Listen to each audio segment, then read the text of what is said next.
water, boiler feed water, and engine cooling water.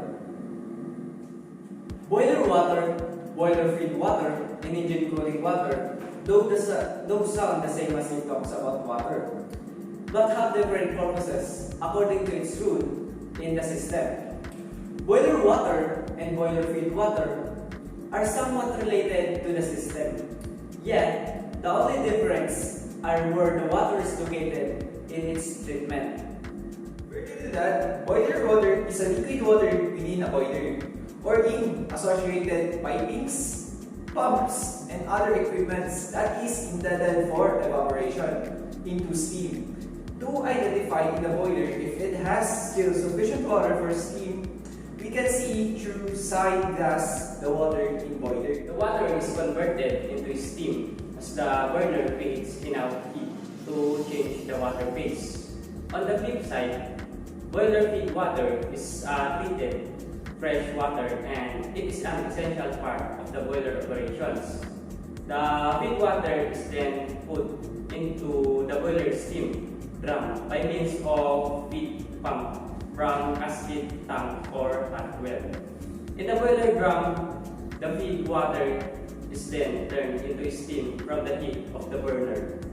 After the steam is used to various consumers such as turbine, fuel oil, local heating, and others, it is then dumped to the main condenser and eventually it will return to cascade tank.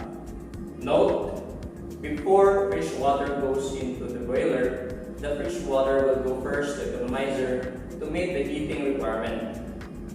Another purpose of water is called engine cooling water. It is a treated fresh water that is circulated by the use of pump through the engine and through a heat exchangers and the whole circuit. The fresh water in this system absorbs the heat of the engine. Engine cooling water can be divided into two systems: freshwater cooling system and seawater cooling system. Freshwater cooling system is responsible for cooling the engine parts and is only allowed to enter because seawater is highly corrosive due to its contents. Seawater, on the other side, functions are as coolant of freshwater after entering the engine and thus carrying enough heat. In the cooling water system, we have two kinds of circuit. One is high temperature circuit and low temperature circuit. To simplify its dichotomy, high temperature circuit is only for involves to the path of cooling to the main engine, which carries more heat, while the low temperature circuit is only involved to the path of cooling various machineries such as compressors. However, the water coming from the low temperature will mix from the high temperature and thus pass against the main